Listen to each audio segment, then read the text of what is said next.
Welcome to the Poetic Resurrection podcast, where we explore perceptions. How self-reflecting questions can give you a better understanding of self. I'm your host, Sonia Iris Lozada. Stay tuned.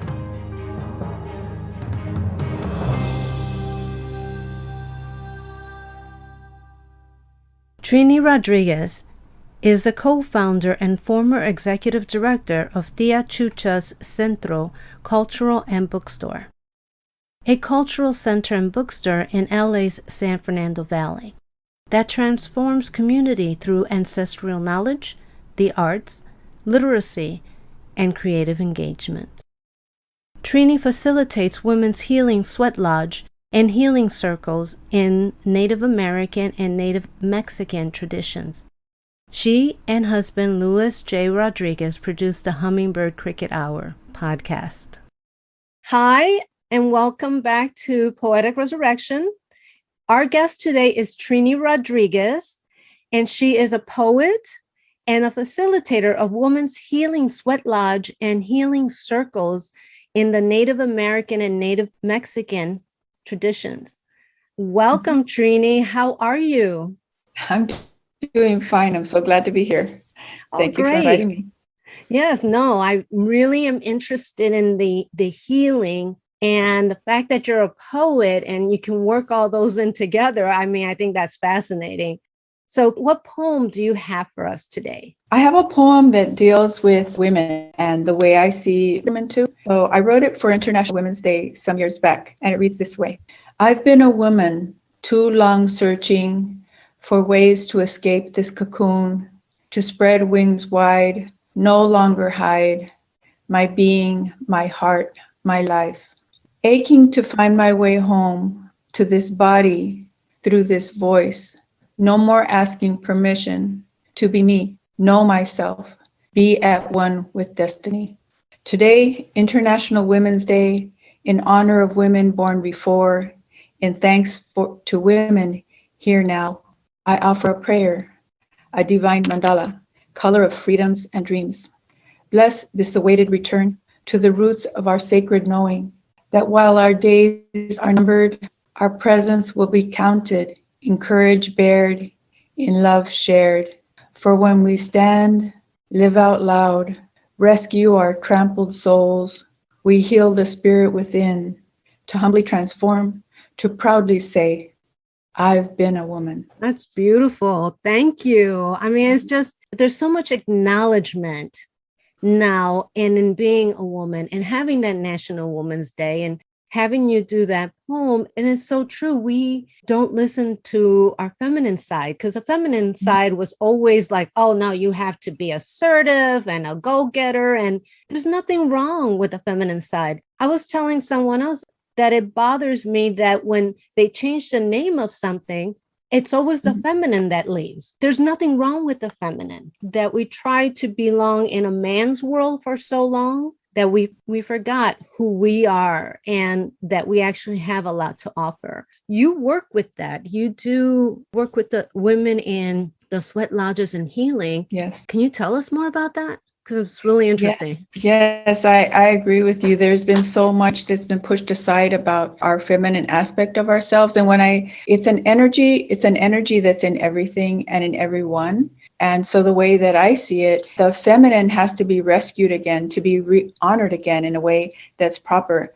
And it's been distorted, it's been diminished, just as women have been diminished. But I think we ought to also recognize that, again, the feminine energy is in males and females. We carry both energies. It's not just an energy that belongs to women. In fact, it's the creator energy. It's what allows us to give birth. It's what allows us to, again, not just give birth to human beings, but also to creative and regenerative things, because it's the mother energy. And that, again, can be cultivated and nourished in everyone. And unfortunately, it's been made second to the masculine, to production, to organizing, to the structuring of things, as opposed to being the feminine, which is the first energy, which is the one where you imagine and you honor life and try to protect it.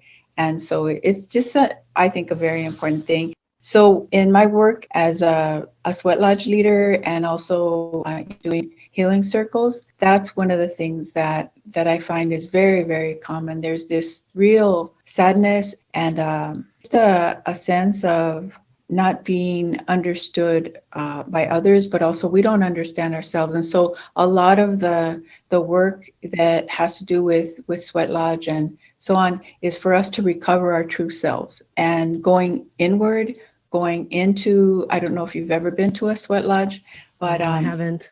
okay, well, it's a very, very old practice. It's all over the continent, not just here in North America with Native Americans here, but in South America, Central America, and in other places. And the idea is that you go back into the womb. Now, of course, figuratively, it's a metaphor. Basically, you're going into a structure that looks like a little hut. And for Native Americans on this continent, it's an inipi, and it's basically made of willows shaped in a dome, and then you put blankets on it, and then inside there's a fire, rather a fire pit. It's on the outside where the volcanic rocks get heated, but then they get brought in to the lodge in the center, and you pour water on it, and it's basically a steam bath.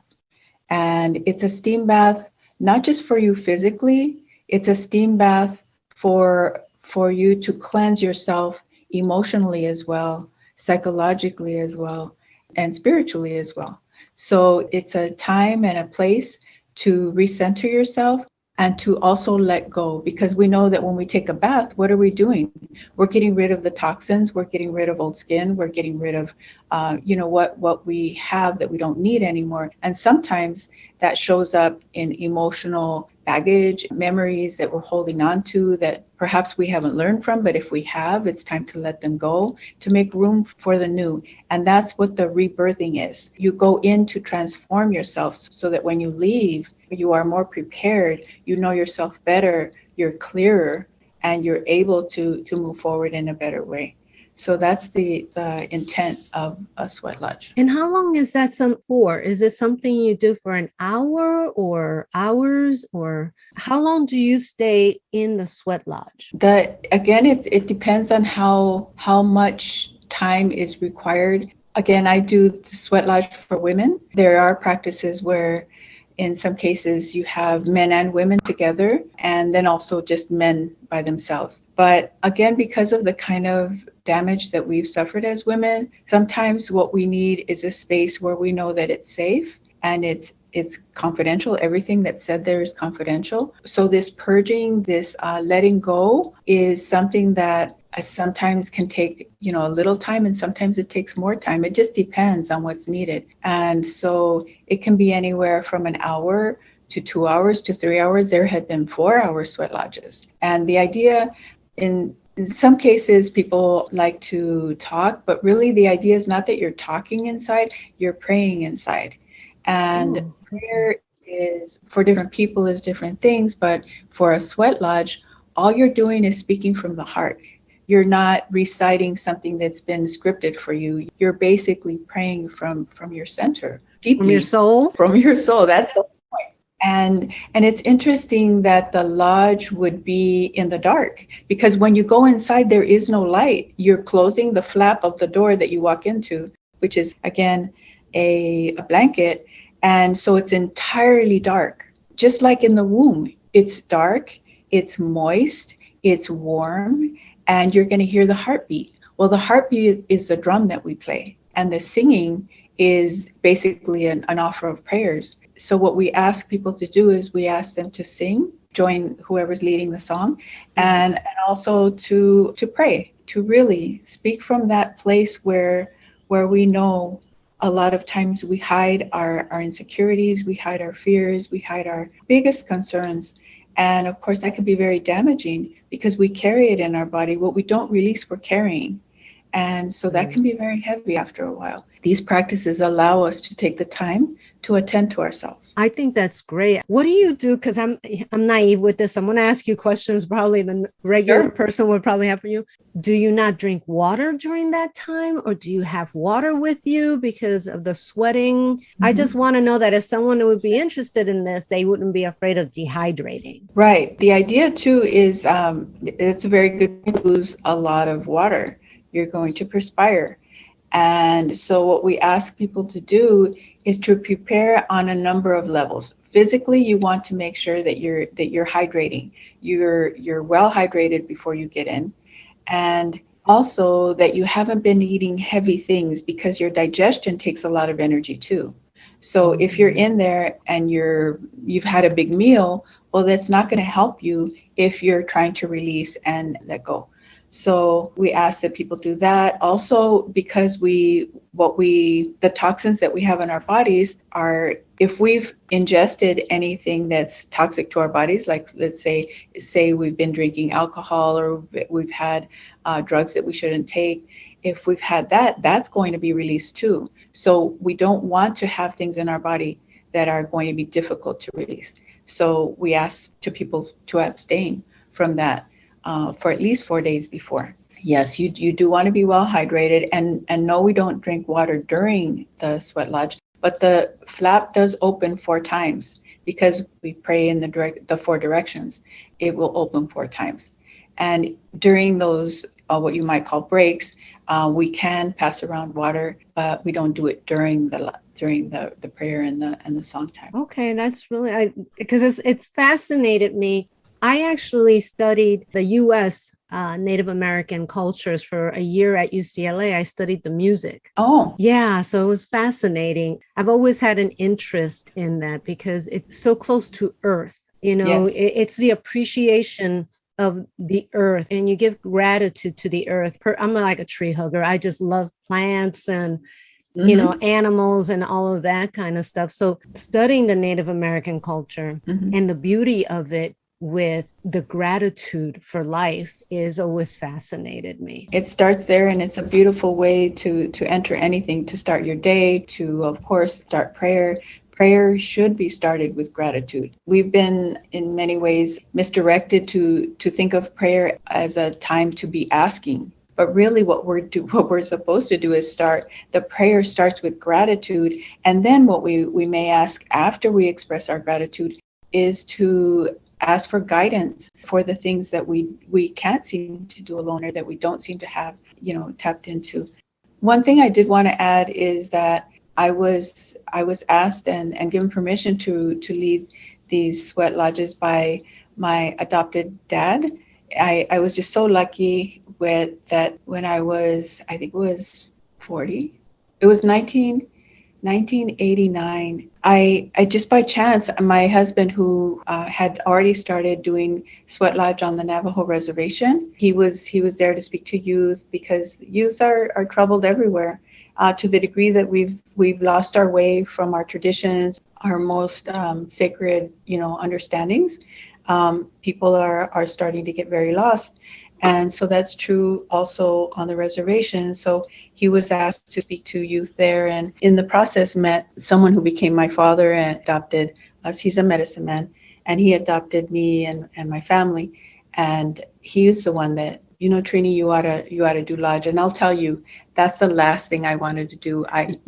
For part of because the way we've been damaged in this society is that we don't know what we know. We don't know what we're tapped into. We feel like we're entirely lost. And of course, I felt that way too.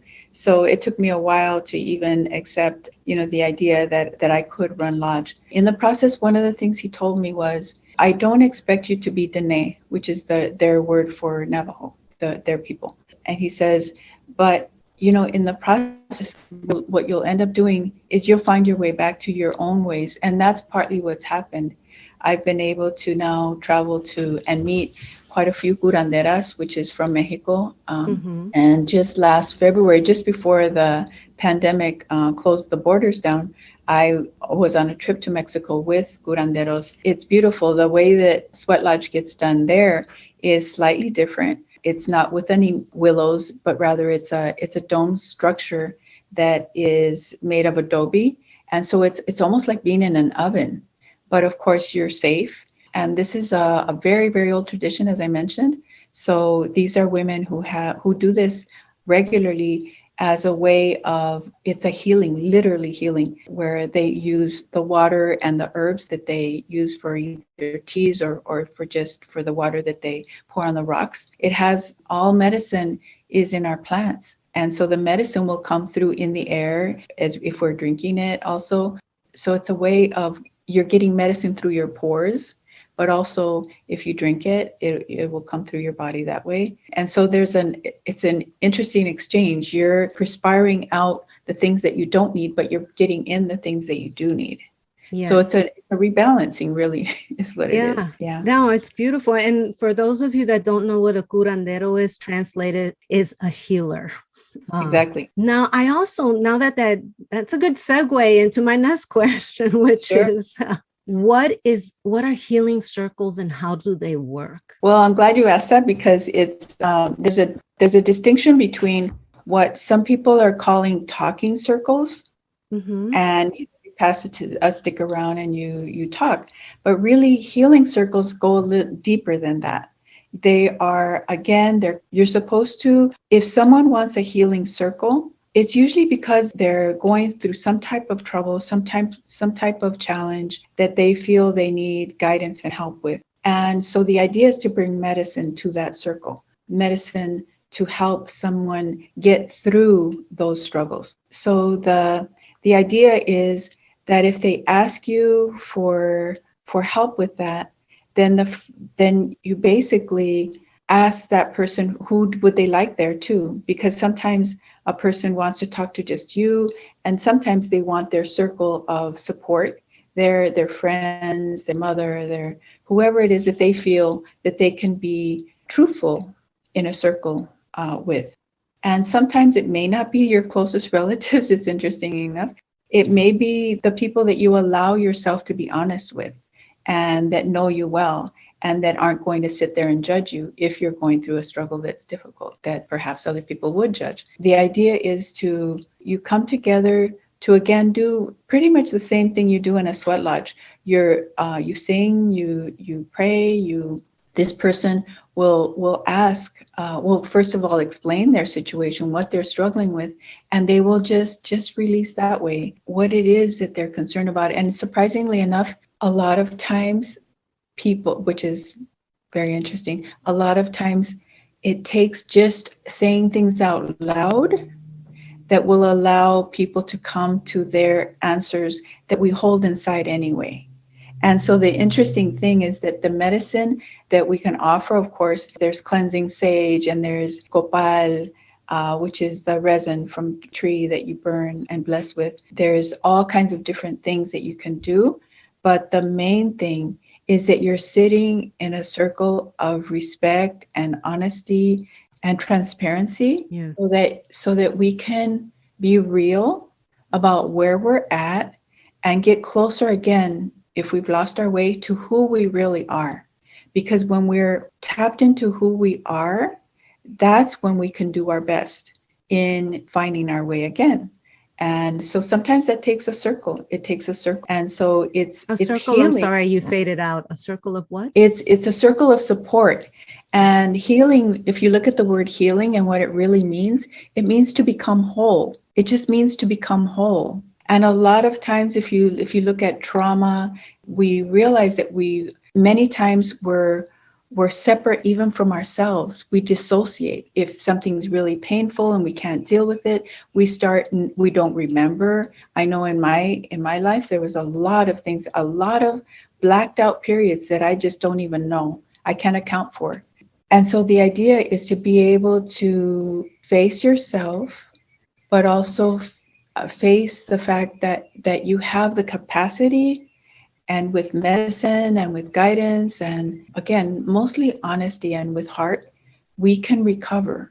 We can recover to be our full, authentic, real selves, not to have to pretend, not to have to do what somebody else thinks we should do, but to be able to stand up and say, no, this is who I am. not as a way of being rejecting of other people or their suggestions, but really to know that the truest ones are going to come from us. And that's when we're going to be able to stand in a good way. Well, that's self-acceptance. When you feel that you have to be someone else, people could see right through that. They might be not call you on it or anything like that, but they might say, there's something not right. They're not telling me everything, or you could sense this, because even though we live in a very material world, our gut and our own spirit, especially if we're in touch with it, can tell us when something's not right. We don't have to wait, but I think something like a healing circle can bring it to the surface. Yes, exactly. Which I think is so important, because even for me, I use myself as an example all the time because I am such a work in progress. And that's why I started this podcast about exploring perceptions, because it's all what we think. Now, that thinking might be how your culture, you were taught in your culture, or your family, or where you live, the environment, but it's not yours. And to really get in touch with that soul part of you that knows everything and bring that to the surface, I think that's beautiful. And I think a healing circle would be such an advantageous thing for most people. I mean, as you're talking, I'm like, maybe I want one of those. Yes, they call them pláticas. They're basically where you're tapping into your heart, because a lot of times, to protect ourselves, to protect our feelings, to protect our heart, we will have shields, we'll have barriers, we'll set up walls, because we don't trust that people are going to be careful with us, or maybe we've made mistakes in our judgment of who we let in. And so we don't trust ourselves. And so we have to learn to trust ourselves again, more deeply, and not take those mistakes or those errors in judgment as the end all of what we're capable of, but rather looking at those as, okay, well, I won't do that again. And learn that, okay, I can learn. It's not, making a mistake doesn't mean you're dumb. It just means you didn't have the experience to know something other than that until now. Yeah. To recover your confidence and your belief in yourself. Yeah. And it's also allowing yourself to be vulnerable, but be vulnerable around the right people. Yes. Because I find that if you're vulnerable around everybody, there are people that are going to take advantage of that. And and it's their story. It's not your story you're bringing into it. They're bringing their experiences and their story. Come across people and they have like this you need to act like this and say things like this and blah, blah, blah. I'm like, you know what? That's not living. That's not living. That's not following your soul. And so many people, when they retire, is when they say, oh, I should have done this and I should have done that. Even if finances, because most people are afraid of the financial part of it all. And even if your finances are that way, then work your regular job and do your passion when you come home. But to suppress who you are and what your soul is telling you, it's death of the soul, I find. It is very much so. And that's why I think it's interesting that the soul it's associated with darkness, it's associated with shadow, it's associated with depth. It's good that it is, because that means we can protect it. If it's something deep, then we can protect it. At the same time, it should be not so deep that we can't access it, because that's like our root. That's what we're supposed to be rooted in. And if for whatever reason we were made fun of, or let's say we're very sensitive, or we don't seem to have our sense of ourselves, it's because we're being tentative to our connection to our soul, who we are. Who you can't change who you are. You can only be who you are. But that takes even that takes courage. If being who you are does not look normal, even just being a poet, or even being an artist, or being a writer, or wanting to create podcasts for healing, they may think, well, that's weird.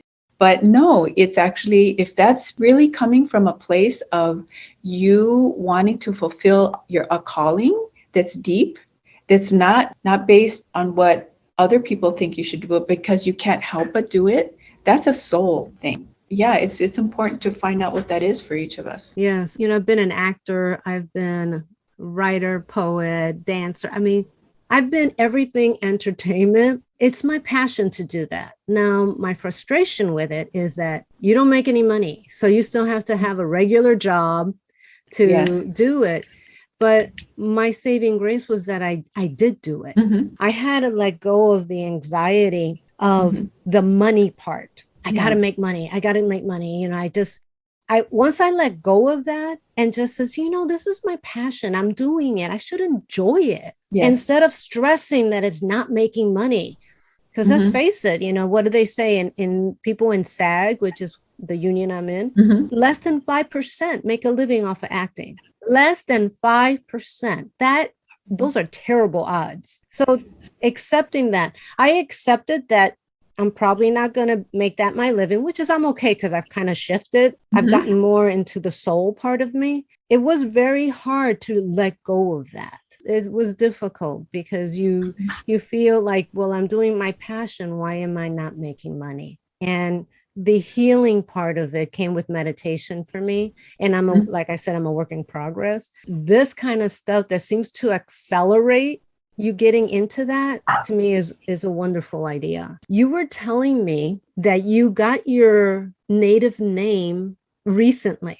Can you explain how you get a native name and how that works? Blessings that we've had is that at the Achuchas, we're surrounded by calpulis, which are groups of Mexica danzantes who practice the culture and share that culture with community as an element of recovery for all of us to be tapped into our own ways, be able to again recover that aspect of ourselves.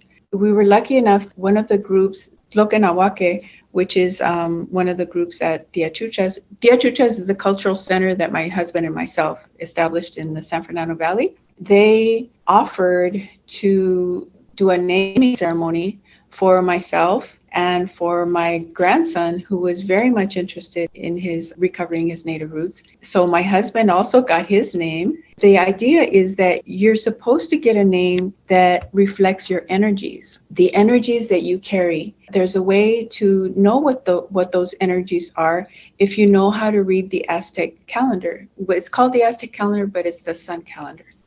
And what it is you have to know the day and the time of your birth. And they will look on the calendar and trace it back and see what the energies were at that time. And it goes up to 15 minutes, up to as close as 15 minutes from the time of your birth. So what they did is they read our energies, and then based on the energies that we carry, they gave us our names. And when you look at what that does for a person, again, I didn't get that done until I was 65. And this is supposed to happen every 13 years. You basically, the same point, the earth and all the alignment of the stars and the sun and everything, that alignment is exactly the same every 13 years on your birthday. So that's why it's every 13 years. So you're back at that same point, and it's time to check yourself, because obviously what the energies that you were born with,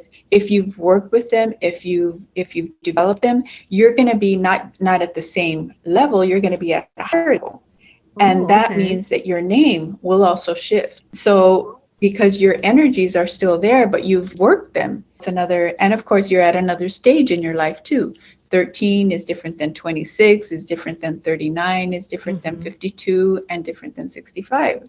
And it keeps, that's the idea. You get your name based on your energies, but also it helps you know not just of course, our energies can be positive, and they can be strengths and weaknesses too. Part of my energies were, well, the strongest energy that I have is one that has to do with nurturing. It's interesting enough, I didn't know that until I was 65.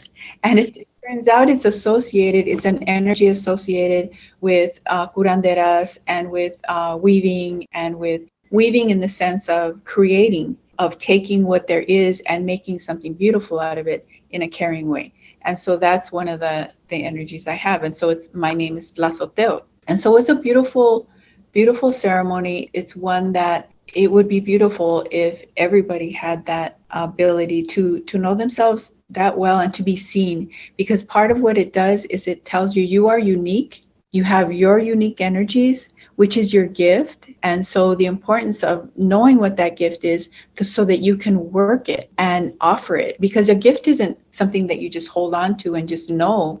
A gift is an offering. And all of us have offerings, but very few of us know what that offering is. To me, it's tragic that a lot of us go through life without a sense of what it is that our gift is. We're asking ourselves, in fact, a lot of times, what's the most common thing that kids get asked when they're in school? Oh, what are you going to be? Well, as if as if it's something that you're just going to pull out of the sky because you saw this commercial or you saw this ad or somebody does it, and so you're going to just copy what you see. But rather, it should be unique to what energies you bring. That's the idea, that your parents and the person who knows how to read the calendar can help you understand what are this child's energies, and you protect them that way because you know what they are, and you help guide them so that they get developed. It's almost like a psychology test. I mean, it knows your inner workings from a very young age. I think that's wonderful. I would love, how do people find out about stuff like this? Do you know? Well, there's again, because of the resurgence of people interested in tapping back into old knowledge. Yes. One of the things is a lot of the danzante groups, which become calpulis, which is basically community, family groups that help each other maintain and develop that understanding. One of the things that we did, was to offer a class where we would teach how to read the calendar and energies and all that. And so there are people at Tia Chuchas who know how to do that. And of course, I'm sure you have to be careful. Some people on the internet will say that they know too, but it really has to be people who've studied it very, very deeply. I can't say that I've studied it deeply, but I know what it's about and I know who to go to for it. No, that's great. I mean, Tia Chucha, I've been there, and I know you moved from your previous location. And we're about to move again. Again? Yes, we're about to move again. We should be moving, we think, in July when we're able to open up again. This space is about 2.5 times bigger, which allows for us to do more than we were able to in the old space. We outgrew that space a long time ago. And, we were able to find another one. And so we'll be doing a lot more with community and for community. So yeah, is it still going to be in the same area? Yes, it's still in Sylmar. We don't want to abandon the community that's come to depend on us and that we know and that we, collaborate so well with. So yes. Perfect. Is there any ending thoughts that you would like to share with the audience, something we didn't cover or something that you really would like people to know? Yes, I think that it's important for us to understand that we carry medicine. All of us carry medicine. And again, it's related to our gifts. It's, I think, something that's come very clear now that the pandemic allowed us to kind of step back and reevaluate where we are, not just as us as individuals, but as a collective society and community and families. What is it that we value, and how are we going to protect that so that we can be our full selves and we can get closer to what our soul's purpose is?